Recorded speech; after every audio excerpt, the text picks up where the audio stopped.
Kaisar Naga yang tak terkalahkan. Bab 226, tidak masuk akal. Sementara Kabupaten Wuling bermandikan darah, kota Kaisar Yu bermandikan suasana damai yang aneh dan menyedihkan.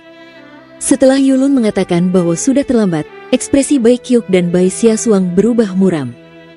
Meskipun tidak ada yang bisa mengatakan dengan pasti bagaimana Bai Si dan yang lainnya akan berpikir tentang hal ini, mereka yang berdiri di belakang Bai Qiuq dengan diam adalah bukti dari sikap mereka.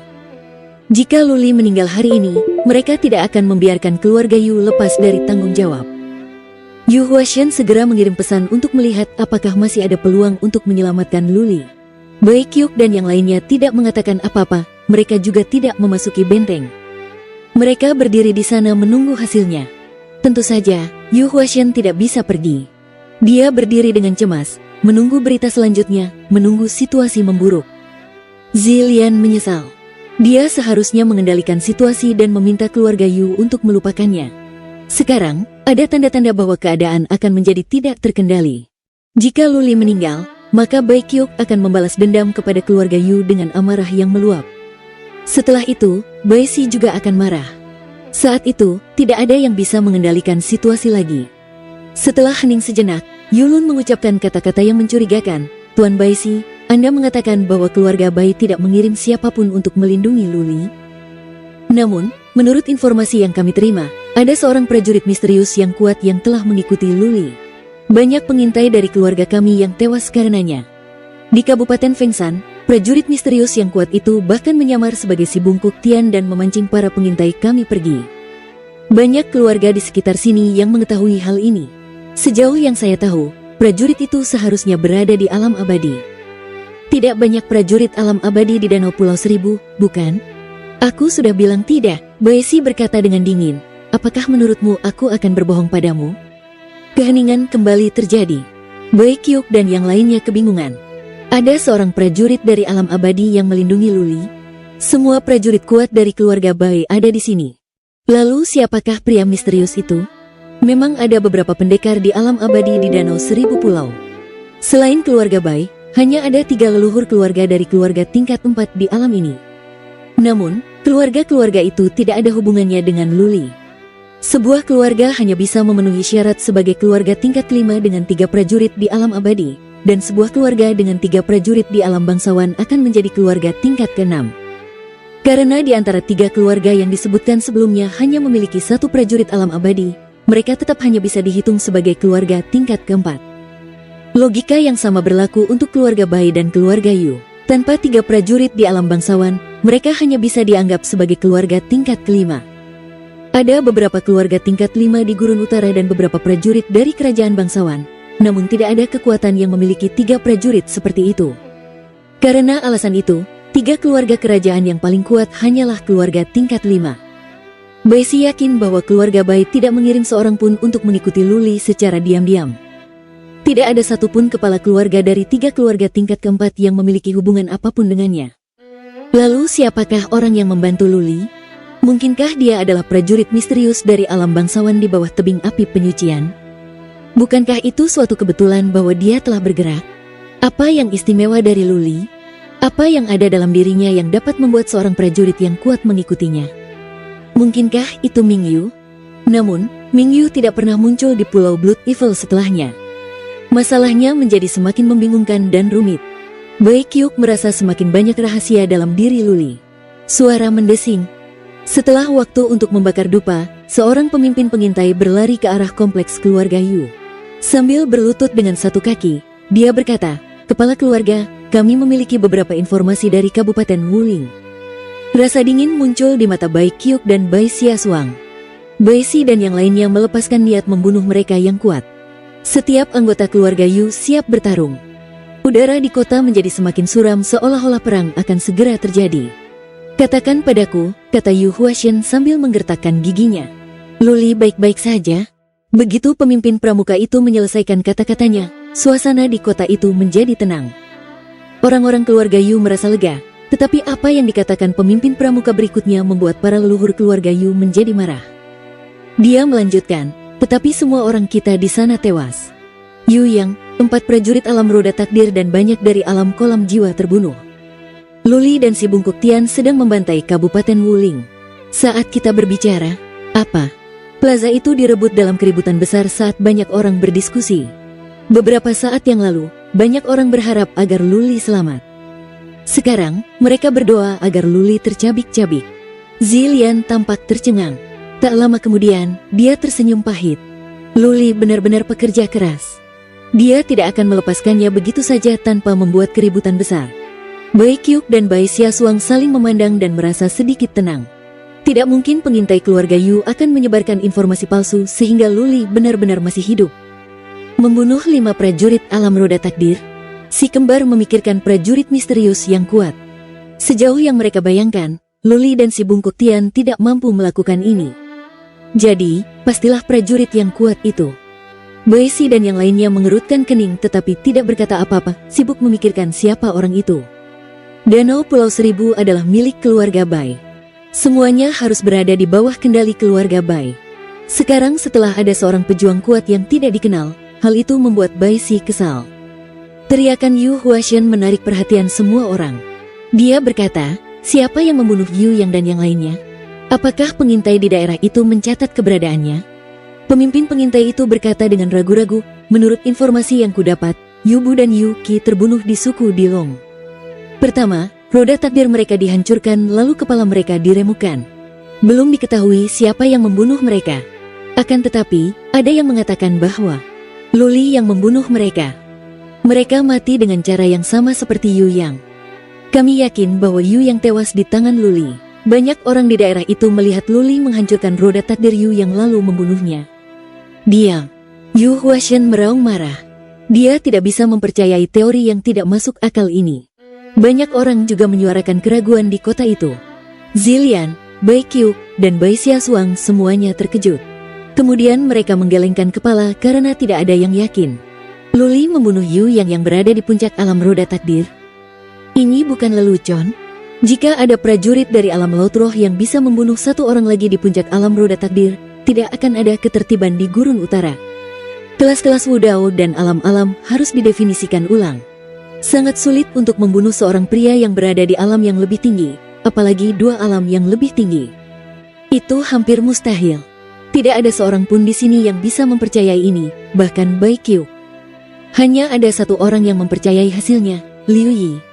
Dia telah menjadi saksi perkembangan Luli, dan dia kagum dengan keajaiban yang diciptakan oleh Luli berulang kali.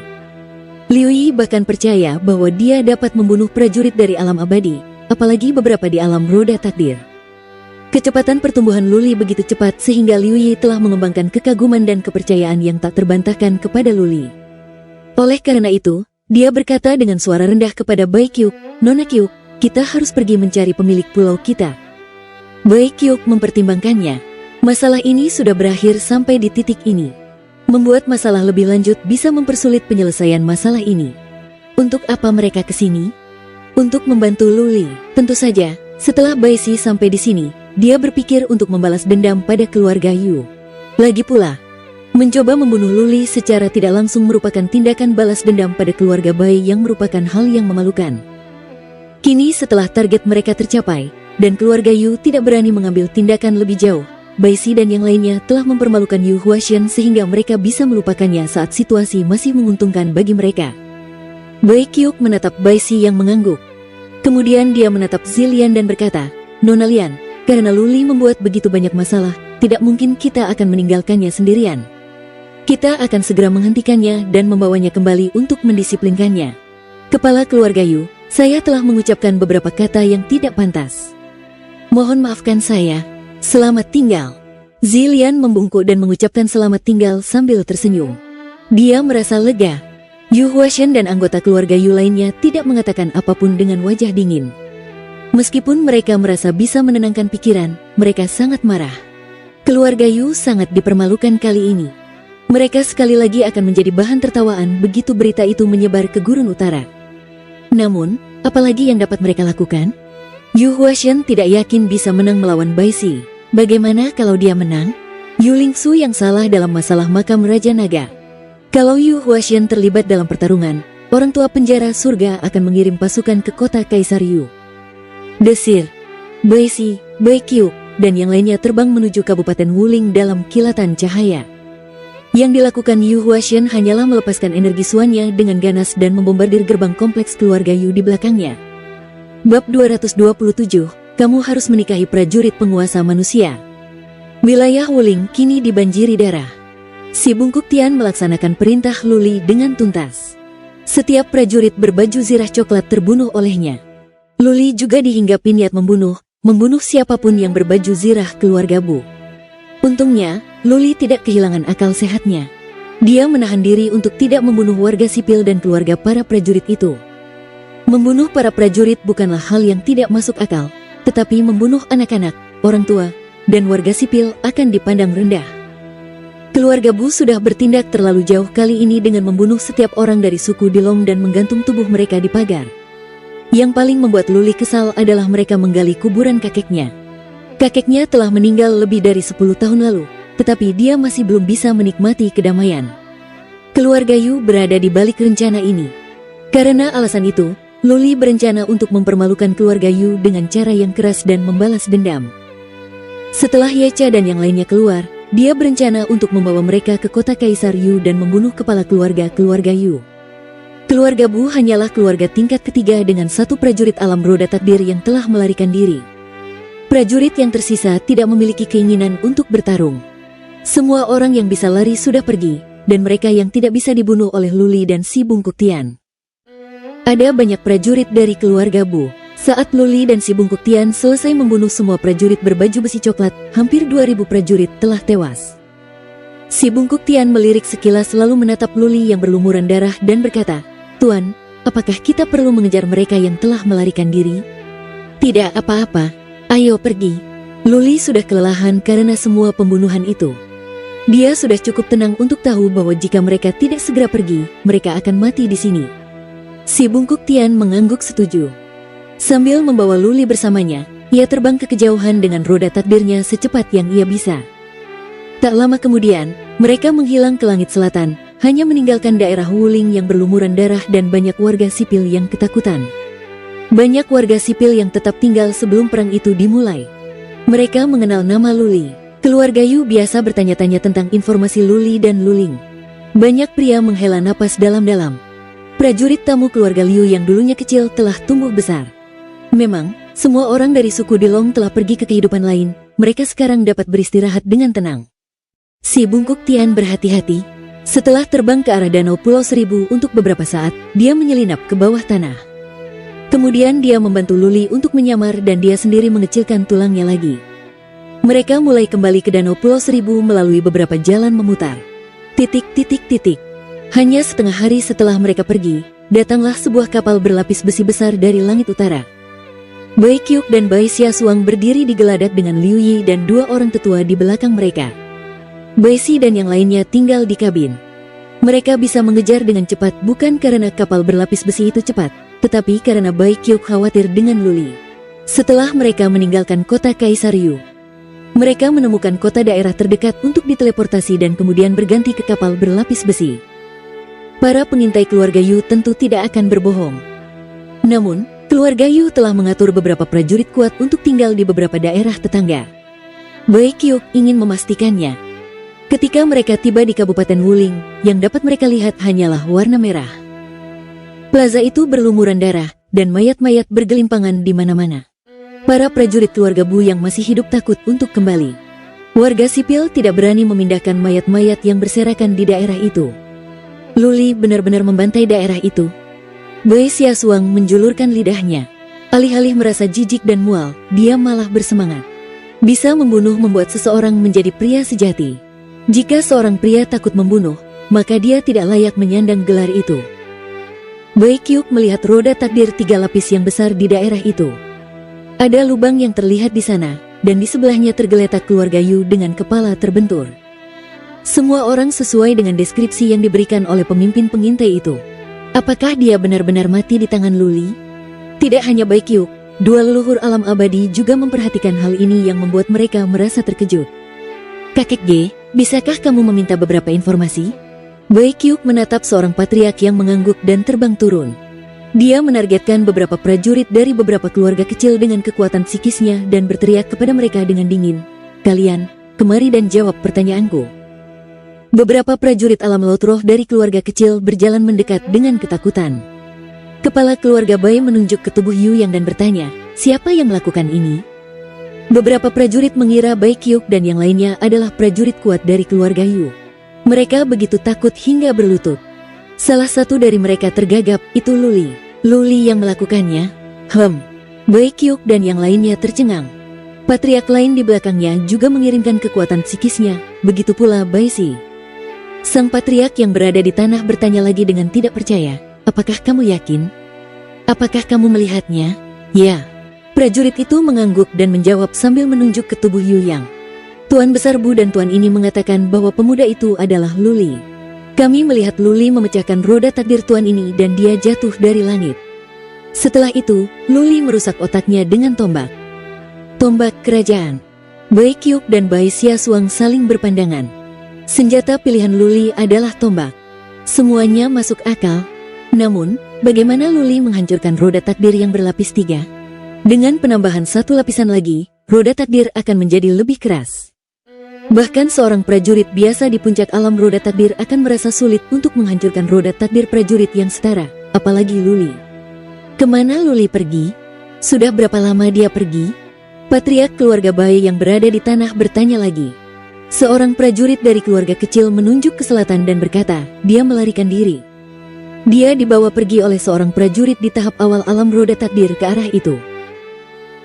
Desir, tidak ada yang perlu ditanyakan. Sang patriark terbang kembali ke kabin. Melihat Bai Si yang beralis putih, dia berkata, saudara Si, bagaimana menurutmu? Bai Qiu dan yang lainnya juga masuk. Bai Si tidak mengungkapkan pendapatnya. Dia melambaikan tangannya dan berkata, kita akan tahu semuanya saat kita menemukan Luli. Ayo terbang menuju Danau Pulau Seribu, jangan terburu-buru. Bai Ge, Bai Rui, kalian turun dan temukan Luli. Semuanya berjalan baik sampai sekarang. Jangan biarkan Luli mati atau aku akan merasa malu. Ya. Bai Ge dan seorang patriark lainnya terbang turun. Tak lama kemudian, mereka menghilang ke pegunungan. Bersama dua prajurit alam abadi yang mencari Luli, Bai Si merasa itu sudah cukup. Bai Qiu menyadari bahwa Bai Si bahkan tidak melihatnya. Dia berjalan mendekat dan berkata sambil membungkuk, terima kasih kakek Si. Aku akan meminta untuk didisiplinkan sendiri saat kita kembali. Bai Xia Suang juga berjalan mendekat. Alih-alih meminta maaf, dia malah meraih tangan Bai Si dan berkata dengan nada yang sangat menawan, kakek Si, kamu yang terbaik. Jangan terlalu keras pada kami, oke?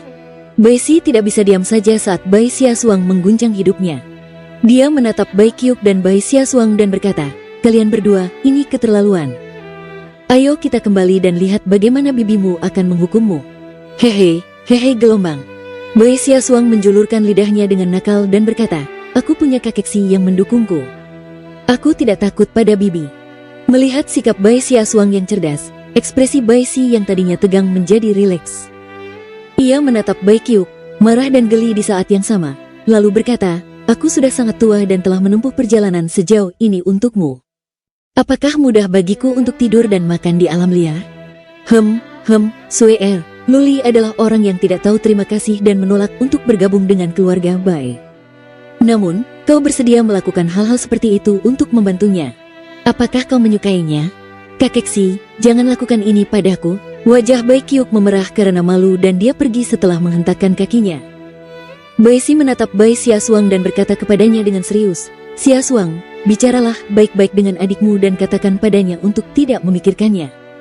Patriark keluarga kita tidak akan menyetujuinya. Luli tidak membangkitkan garis keturunan tingkat tinggi. Begitu patriark keluarga kita marah, Luli akan menderita kematian yang menyedihkan. Kamu harus menikahi para prajurit dari alam berdaulat manusia. Ini telah diprediksi oleh patriark keluarga kita sendiri dan itu tidak akan salah. Bab 228, lempar ke danau. Luli dan si Bungkuk Tian telah meninggalkan tempat itu, begitu pula Bai Si, Bai Qiu, dan Bai Xia Suang. Terlebih lagi, Bai Si bahkan membawa kapal berlapis besi dan pergi sebagai pertunjukan. Dia bahkan tidak mengaktifkan formasi penghambatan, tindakan terbuka untuk mempermalukan keluarga Yu. Yu Huashen harus menanggung penghinaan itu dan memanggil semua prajurit keluarga Yu kembali. Berita tentang kejadian ini segera menyebar ke seluruh gurun utara. Tak pelak, keluarga Yu pun menjadi bahan tertawaan keluarga lain. Keluarga Yu telah menyusun rencana untuk mencapai titik impas dan membalas dendam atas Yu Lingsu. Luli memang keluar, tetapi begitu pula Bai Qiu dan Bai Xiaosuang. Pada akhirnya, bahkan Bai Si pun meninggalkan Danau Seribu Pulau. Namun, keluarga Yu tidak pernah berhasil membunuh Luli, sebaliknya, mereka dipermalukan oleh Bai Si. Kunci dari seluruh insiden itu adalah Yu Lingsu. Dia hampir membunuh Bai Qiu, Zilian, Ye Yuhan dan Du Ziling di Gunung Raja Naga. Zilian sendiri bersaksi untuk ini yang membuat tindakan Bai Si dibenarkan. Keluarga Yu kehilangan anggota tetapi mereka yang salah. Bukan tempat bagi keluarga Zi, keluarga Ye dan keluarga Du untuk memberi isyarat sehingga keluarga Yu harus menanggung rasa malu. Berpura-pura dan membuat keributan hanya untuk menyakiti keluarga dengan perbuatan mereka sendiri. Banyak pengintai dan beberapa prajurit dari alam roda takdir kehilangan nyawa mereka. Sekarang keluarga Yu benar-benar menjadi bahan tertawaan di Gurun Utara. Yu Huashen bagaikan seekor beruang yang mengamuk dan bahkan menghancurkan gerbang kompleks keluarga Yu. Banyak kepala keluarga Yu hanya bisa menderita dalam diam. Mereka berharap bisa membawa pedang mereka dan mengejar Luli sekarang juga untuk membunuh si penggagas kejahatan ini. Tentu saja, tidak ada yang berani mengambil tindakan nyata. Pada saat ini, setiap perilaku impulsif akan memberi Bai Si alasan yang sah untuk mengirim pasukan. Orang tua dari penjara surga mungkin akan mengambil tindakan juga untuk menghancurkan keluarga Yu yang akan membuatnya lebih terhormat. Kita diam saja dulu. Aku akan membantumu melampiaskan amarahmu sebentar lagi. Yulun berjalan memasuki kompleks keluarga Yu, hanya meninggalkan kata-kata itu. Dia menatap ke selatan dengan matanya yang seperti ular berbisa dan menghilang. Bai Si telah melebih-lebihkan kemampuan Bai Ge dan Bai Rui serta meremehkan kemampuan Luli dan Tian Si Bungkuk. 3 hari telah berlalu tetapi Luli masih belum muncul.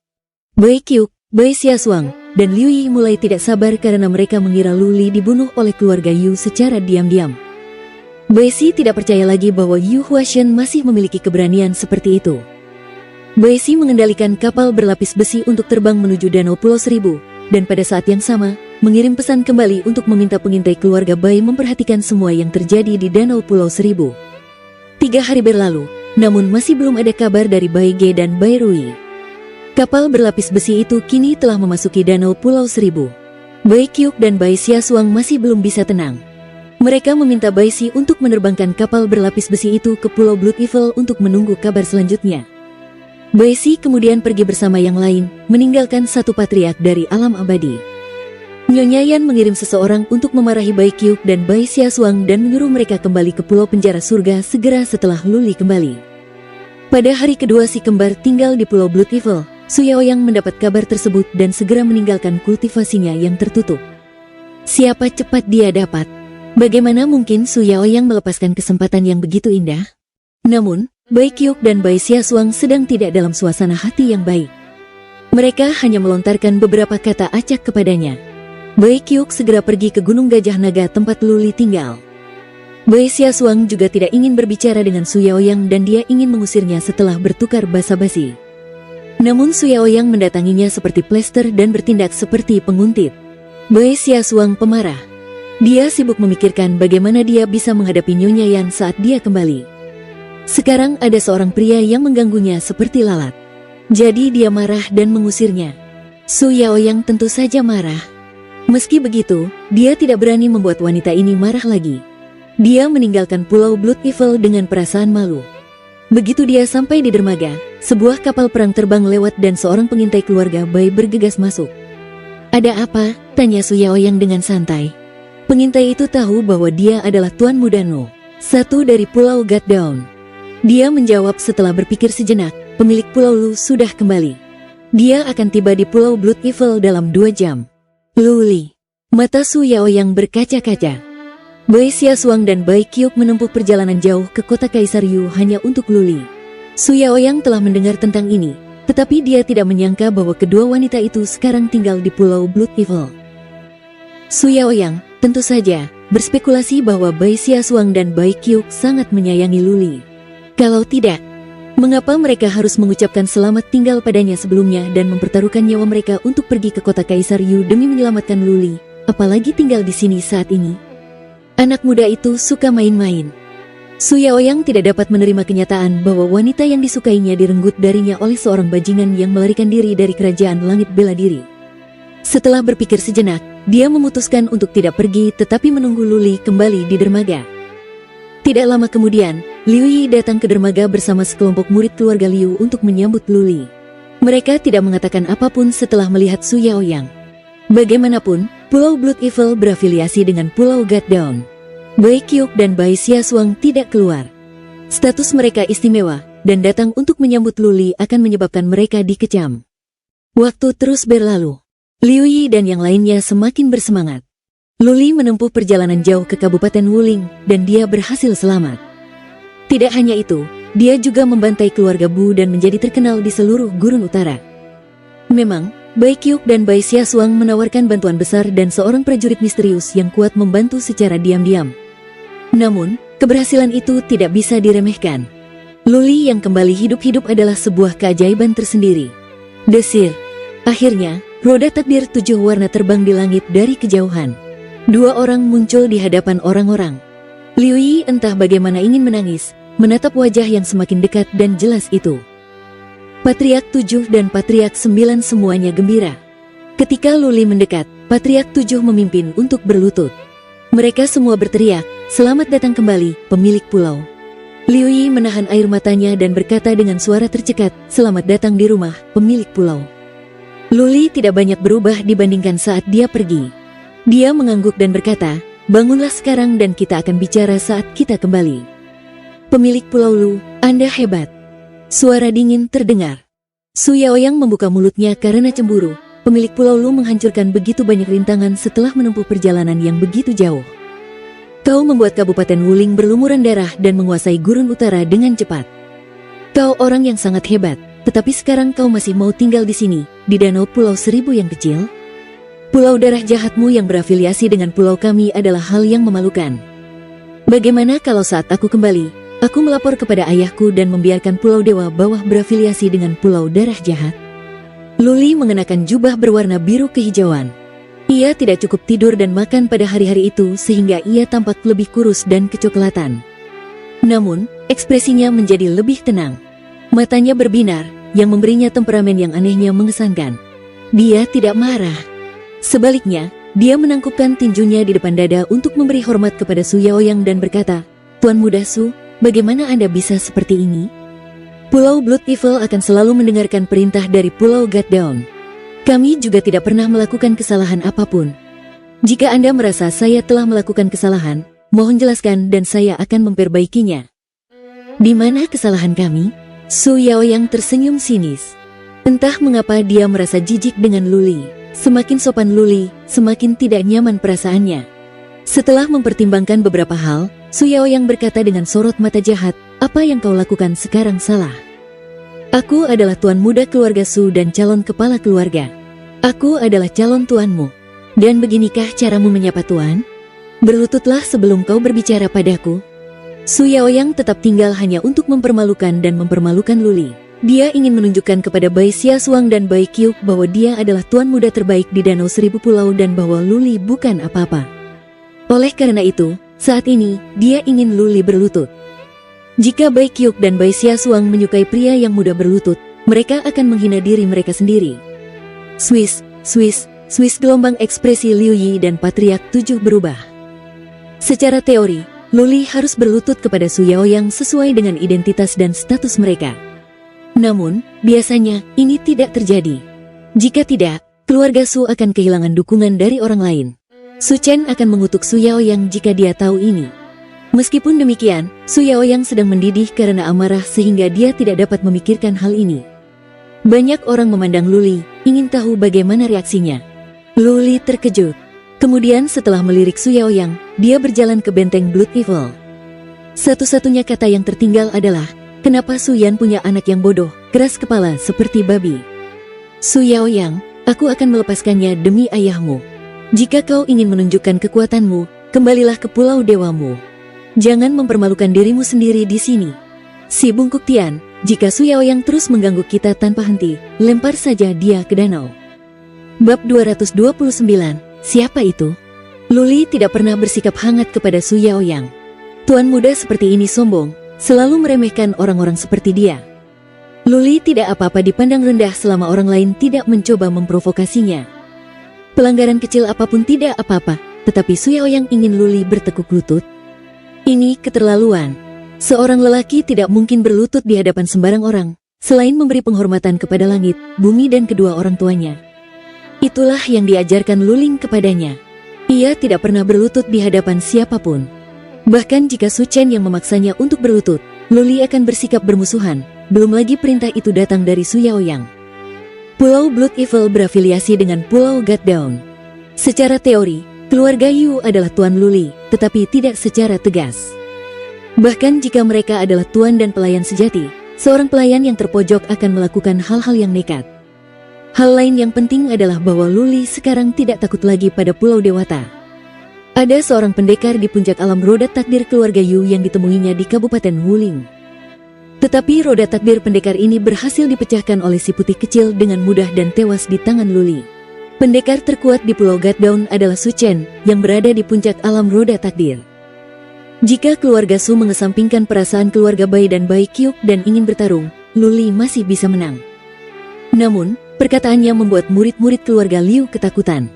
Mereka semua menatap Su Yaoyang dengan gugup, karena takut dia akan meledak marah dan membunuh Luli. Su Yaoyang memang marah. Menatap Luli yang melangkah menuju Pulau Blood Evil, dia siap untuk membelah Luli dengan energi suannya. Swish gelombang. Tian Si Bungkuk melaksanakan perintah Luli dengan tegas. Merasa bahwa Su Yaoyang hendak bergerak, Tian Si Bungkuk segera bergegas ke Su Yaoyang, mencengkeram lehernya dan melemparkannya ke dalam danau. Celepuk. Melempar seorang prajurit yang baru berada di tahap awal alam kolam jiwa sangatlah mudah bagi seorang prajurit alam roda takdir. Su Yaoyang terlempar ke danau sebelum prajurit lain yang berada di tahap akhir alam kolam jiwa menyadari apa yang sedang terjadi. Tuan muda, berani sekali kau. Pengawalnya menghunus senjatanya dan berteriak. Dengan tendangan menyapu, si Bungkuk Tian menendang pria ini ke danau sebelum pedangnya terhunus. Semua murid keluarga Liu tercengang. Liu Yi dan Patriark 7 saling memandang, terdiam. Patriark 9 dan beberapa orang lainnya ketakutan. Apakah Luli yakin ini akan baik-baik saja? Apakah Su Chen akan menghancurkan Pulau Setan Darah dalam kemarahannya? Baiklah, baiklah, bagus sekali. Su Yaoyang berada dalam situasi yang sangat memalukan di danau. Sambil mengusap wajahnya, dia berkata, Luli, kamu punya nyali. Tunggu saja. Baik Su Yaoyang maupun pengawalnya bukanlah tandingan si Bungkuk Tian. Mereka hanya akan mempermalukan diri mereka sendiri dengan mencoba melawan. Su Yaoyang berenang ke kapal perangnya dengan marah. Dia mengambil alih kendali kapal dan menghabiskan perjalanannya kembali ke Pulau God Dawn sambil mengumpat. Dia bernapas dengan api kemarahan, berharap dia bisa membunuh setiap orang di Pulau Blood Evil. Pemilik pulau, Liu Yi dan yang lainnya akhirnya sadar. Mereka segera mengejar Luli. Setelah berhasil menyusulnya, Liu Yi bertanya dengan khawatir, pemilik pulau, tentang Su Yaoyang. Jangan bicara lagi. Luli melambaikan tangannya dan menjawab, saya yakin akan hal ini. Tidak ada yang bisa dilakukan Su Yaoyang. Liu Yi entah bagaimana merasa tenang, menatap wajah Luli dengan penuh tekad. Setelah berpikir sejenak, dia berkata, Nona Kyuk dan Nona Xia Suang sedang menunggumu di Gunung Gajah Naga. Aku telah mengirim seseorang untuk memberitahu mereka bahwa kau telah kembali. Oh, Luli merasa tersentuh saat memikirkan kedua gadis cantik itu. Dia mengangguk dan berkata, saya akan mengunjungi mereka sekarang. Luli membawa si Bungkuk Tian bersamanya dan melangkah menuju Gunung Gajah Naga. Tepat saat ia mendaki ke puncak, ia melihat dua gadis cantik yang identik di gazebo di depan bentengnya. Salah satu dari mereka berdiri, menikmati pemandangan di kejauhan. Yang lain menikmati teh dengan tenang. Si kembar memilih gaun sutra halus berwarna putih dan mereka bahkan memiliki gaya rambut yang sama. Mereka mengenakan anting-anting panjang berwarna putih, yang membuat mereka tampak lebih elegan. Tanpa berpikir panjang, Luli dapat mengetahui bahwa orang yang berdiri pastilah Bai Xia Suang, dan orang yang duduk di sana adalah Bai Kyuk. Ia menatap Bai Kyuk, dan mata mereka berdua berbinar. Alasan Bai Kyuk bereaksi seperti ini adalah karena Luli tampak lebih maskulin sekarang. Berat badannya turun, yang membuatnya tampak lebih berpengalaman. Setelah menghabiskan banyak waktu tidur dan makan di alam liar, Luli tampak kecoklatan dan tidak bercukur. Selain itu, dengan melakukan pembunuhan massal di Kabupaten Wuling, ada sedikit unsur ketampanan dalam dirinya. Baekhyuk merasa bahwa beberapa emosi dalam dirinya semakin kuat. Saat dia masih kecil, dia sudah dikelilingi oleh sekelompok tuan muda yang terus berlanjut hingga sekarang. Tuan-tuan muda itu memang tampan, tetapi mereka telah menghabiskan hidup mereka dalam kemewahan dan kesenangan. Tentu saja, mereka akan tampak lebih lembut daripada maskulin. Serigala penyendiri yang suka memberontak. Pada saat ini, bagi Baekhyuk, Luli bagaikan serigala penyendiri, sama sekali berbeda dari tuan muda lainnya di Danau Seribu Pulau. Sikap liar seperti ini yang muncul dari akar rumputnya, dan temperamen unik yang muncul setelah penderitaan dan cobaan berat, tidak dapat dipalsukan oleh tuan muda manja itu. Baekhyuk berdiri dan Bai Xiaosuang menoleh ke belakang, meskipun Bai Xiaosuang tidak terlalu emosional. Sebaliknya, Bai Xiaosuang berkata sambil terkekeh, "Luli, akhirnya kau kembali. Kami pikir kau sudah mati." Luli menghampiri mereka, membungkuk dan berkata, "Terima kasih banyak telah menolongku. Aku akan membawa kebaikan kalian ke dalam hatiku dan aku berutang nyawaku kepada kalian." Hai. Bai Xiaosuang menjulurkan lidahnya, sangat menikmati kata-kata itu. Namun, Baekhyuk menggelengkan kepalanya dan berkata, "Luli, kita tidak berutang apapun kepada satu sama lain. Sebelumnya, kamu telah menyelamatkan kita di makam Raja Naga dan sekarang kita bisa menyamakan kedudukan. Aku berkata bahwa apapun yang terjadi, kita akan selalu menjadi teman. Bukankah kita seharusnya membantu teman yang sedang dalam kesulitan?" Luli tidak berkata apa-apa lagi. Dia bukan orang yang suka omong kosong. Dia akan menganggapnya serius. Sebelum dia bisa mengatakan apapun lagi, Baekhyuk melanjutkan, "Terlebih lagi, kami tidak menawarkan terlalu banyak bantuan kali ini. Kami hanya menahan beberapa prajurit kuat dari keluarga Yu untukmu. Kemampuanmu lah yang membuatmu hidup." Luli menjawab, "Kau telah banyak membantu. Kau tidak hanya menghentikan para prajurit tangguh dari keluarga Yu, kau juga menyingkirkan banyak pengintai keluarga Yu untukku. Kalau tidak, aku pasti sudah mati sebelum sempat sampai di Kabupaten Wuling.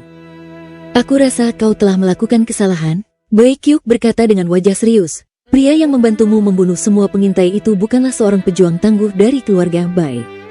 Luli, sebenarnya, aku ingin bertanya padamu siapa pria itu?" Ah, Luli terkejut. Lalu dia bertanya dengan bingung, "Nona Kyuk, apakah Anda yakin bahwa dia bukan seorang pejuang tangguh dari keluarga Bai?" "Itu tidak mungkin. Selain Anda, siapa lagi yang akan melakukan ini untukku? Orang-orang dari ras Phoenix Biru tidak bisa keluar sekarang. Mingyu tidak pernah muncul di Pulau Blood Evil setelah terakhir kali yang berarti dia yakin Luli bukanlah putra Luren Huang. Jadi dia tidak akan membantu Luli. Siapa lagi kalau bukan seorang pejuang kuat dari keluarga Bai?" Baekhyuk terus memeriksa ekspresi dan mata Luli. Dia juga bingung saat memastikan bahwa Luli tidak berbohong. Dia menggelengkan kepalanya dan berkata, "Kakek Si berkata dia tidak mengirim orang itu jadi dia bukan bagian dari keluarga Bai. Orang itu seharusnya berada di alam abadi. Selain mereka yang berada di alam ini di keluarga Bai kita, ada 3 leluhur keluarga dari keluarga tingkat keempat. Apakah kamu mengenal mereka?" "Tidak." Luli menggelengkan kepalanya. Dia bahkan tidak yakin keluarga mana yang termasuk dalam 3 peringkat keempat. Bai Xiaosuang menimpali, "Lalu Luli, apakah kau kenal pendekar lain di alam abadi?" Luli berkata sambil tersenyum pahit, "Nona Suang, aku lahir di suku Dilong. Setahun yang lalu, aku sedang menarik peti mati untuk keluarga Liu. Aku hanya sampai di Danau Pulau Seribu karena kami sedang dikejar. Apakah menurutmu aku bisa mengenal prajurit kuat lainnya dari alam abadi? Lalu siapa orangnya?" Baekhyuk bergumam sambil mengerutkan kening. Ketiganya tenggelam dalam pikiran yang dalam, mencoba mencari tahu identitas prajurit yang kuat itu. Bab 230, Seorang Pemula. Tak seorang pun dari mereka yang bisa sampai pada kesimpulan setelah berpikir keras.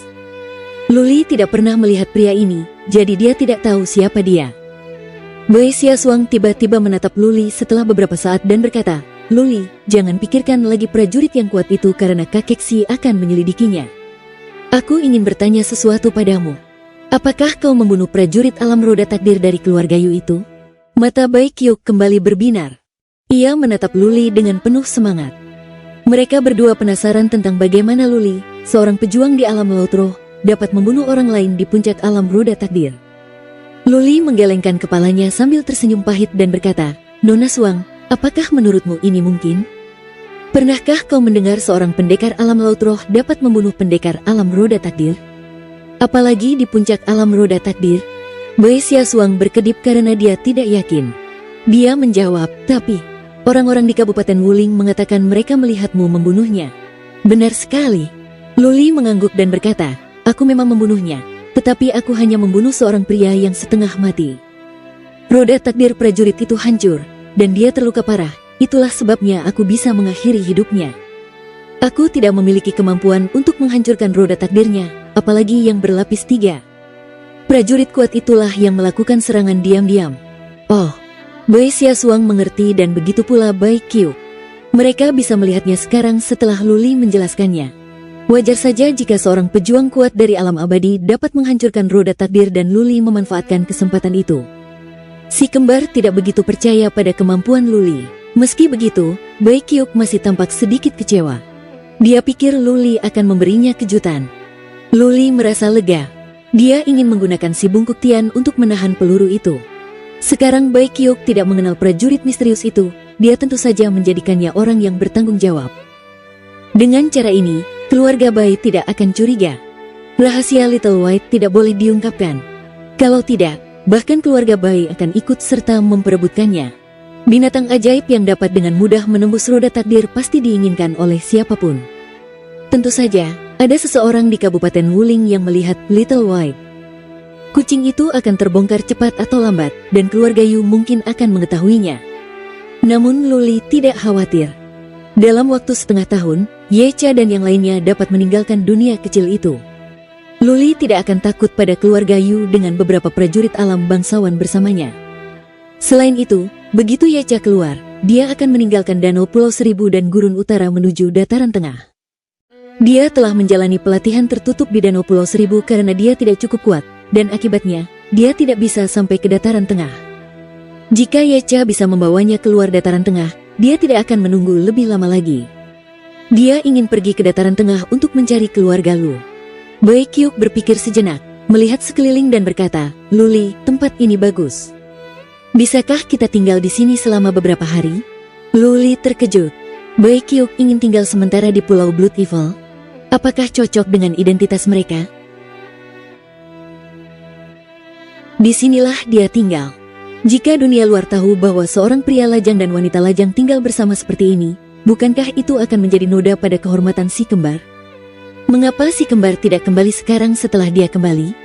Apakah mereka memiliki perasaan romantis padanya?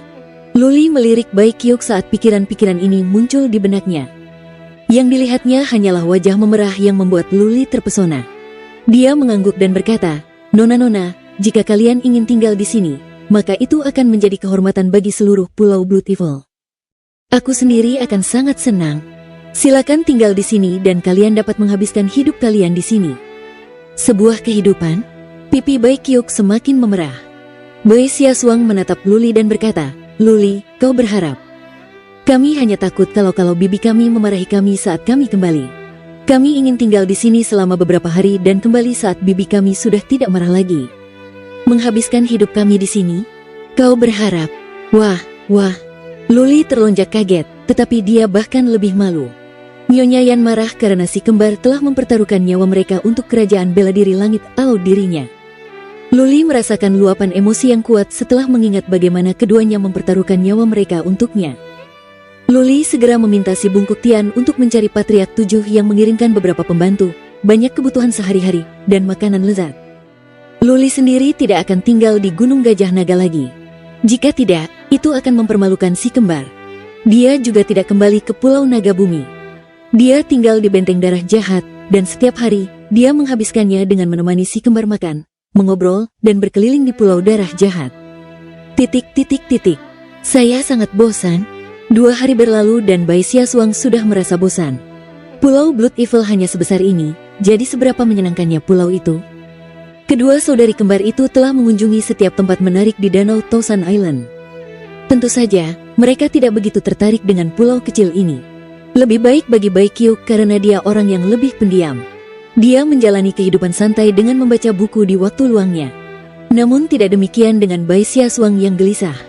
Dia melihat ke arah Luli yang duduk di sebelah mereka dan bertanya, Luli, apakah kamu tahu cara bermain Go? Pergi. Luli menjawab setelah beberapa saat, aku tahu beberapa hal, tetapi aku tidak begitu ahli dalam hal itu. Kemampuanku sangat terbatas.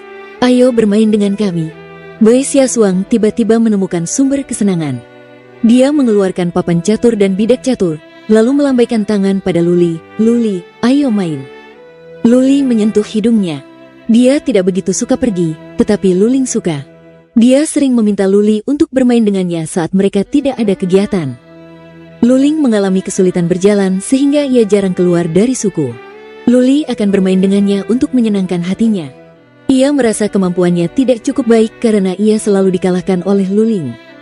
Tidak pernah sekalipun ia menang. Oleh karena itu, dia agak enggan melakukan ini. Tidak ada yang suka diganggu, tetapi dia adalah tuan rumah. Dia tidak bisa menolak dan harus duduk sekarang karena Bai Xiaosuang sangat bosan. Pertama adalah lemparan koin. Luli harus melakukan langkah pertama. Dia secara acak meletakkan satu buah di tengah. Bai Xiaosuang langsung menunjukkan ekspresi jijik karena posisi Tengenlah yang berada di tengah. Dalam permainan Go, posisi terbaik adalah sudut dan batas. Sudut adalah tempat yang dapat ditempati dengan mudah, lalu muncul batas. Potongan-potongan akan ditempatkan secara bertahap ke arah tengah. Namun, Luli mengambil langkah pertama dan meletakkan potongan di tengah. Dia jelas tidak tahu cara bermain. Mengolok-olok seorang pemula seperti itu merampas rasa pencapaian dari Bai Xiaosuang. Bai Qiuk melirik dengan lembut dan melanjutkan bacaannya. Bai Xiaosuang melakukan gerakan santai, juga cepat. Luli juga cepat, seolah-olah dia sedang berhadapan dengannya secara acak. Tak lama kemudian, bidak mereka menutupi lebih dari setengah papan. Tiba-tiba, Bai Xiaosuang melambat karena dia menyadari bahwa banyak bidaknya yang ditangkap oleh Luli. Tanpa dia sadari, dia berada dalam posisi yang kurang menguntungkan. Dia menatap Luli, mencoba mencari tahu apakah dia melakukan ini dengan sengaja atau hanya kebetulan. Namun, Luli tampak begitu tenang sehingga dia tidak dapat mengetahuinya. Tak lama kemudian, hasilnya pun keluar. Bai Xiaosuang kalah, dan itu adalah kekalahan telak. Lagi, aku terlalu ceroboh. Aku akan membuatmu lari seperti domba, teriak Bai Xiaosuang. Luli tersenyum lembut dan melanjutkan. Sekarang dia sedikit memahami kemampuan Bai Xiaosuang. Bai Xiaosuang lebih lemah darinya, bahkan jauh lebih lemah. Hah? Mendengar suara Bai Xiaosuang, Bai Qiuk menoleh dengan ragu. Bai Qiuk meletakkan bukunya setelah keduanya bergerak dan mulai mengamati dengan saksama. Dalam waktu hanya 2 batang dupa yang dibakar, Bai Xiaosuang kembali mengalami kekalahan telak. Ia sangat marah dan berteriak, lagi. Luli, kau hanya beruntung. Suang lupakan saja. Jangan mempermalukan dirimu dengan kemampuanmu, Bai Qiuk tiba-tiba berkata.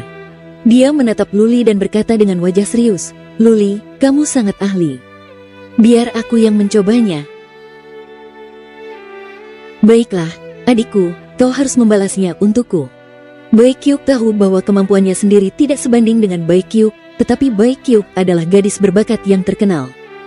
Hanya ada satu orang di seluruh Danau Seribu Pulau yang dapat mengalahkan Bai Qiuk dalam permainan Go, yaitu lelaki tua dari penjara surga. Bahkan Nyonya Yan bukanlah tandingan yang sepadan bagi Bai Qiuk. Bai Qiuk berjalan mendekat dan menggantikan Bai Xiaosuang. Kali ini, Luli memperlambat langkahnya. Setiap gerakan dilakukan setelah pertimbangan yang matang. Bai Qiuk tampak santai pada awalnya, lalu alisnya berkerut. Dia ragu-ragu dalam setiap gerakan dan menghabiskan banyak waktu untuk berpikir. Hah? Bai Xiaosuang melihat papan dan menyadari bahwa sudah lama Bai Qiuk tidak bergerak. Ada firasat buruk yang muncul. Pemain Go terbaik kedua di Danau Seribu Pulau akan kalah dari Luli. Luli, seorang anak desa, dapat mengalahkan Bai Qiuk yang telah berkecimpung di dunia Go selama lebih dari 1 dekade. Bersambung.